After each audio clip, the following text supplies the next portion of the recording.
Good morning બધાને. આજે સવારે 6 વાગે ઉઠી ગયો. ઉઠીને અયાનને ઉઠાડ્યો. ત્યારબાદ વોશરૂમમાં હું ગયો. એ પછી વોશરૂમમાંથી બહાર આવીને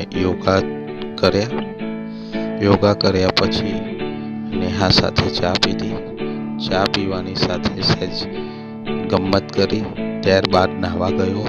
નહીને બહાર આવીને જોયું તો નેહલે મારા અને અયાનના કપડાં રેડી રાખ્યા હતા. રેડી થઈને હું SRKની જેમ રેડી થઈ ગયો અને અરીસામાં ફોટો પાડ્યો હતો. આ સાથે અયાન પણ રેડી થઈ ગયો હતો.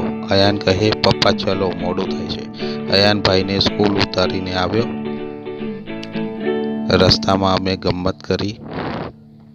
ત્યારબાદ 12 કલાકની જોબ ઉપર આવી ગયા. સોનુ ફાર્મસી 12 કલાકની ડ્યુટી પૂરી કરીને ઘરે આવ્યા. આજનો બ્લોગ અહીં પૂરો થાય છે. Thank you.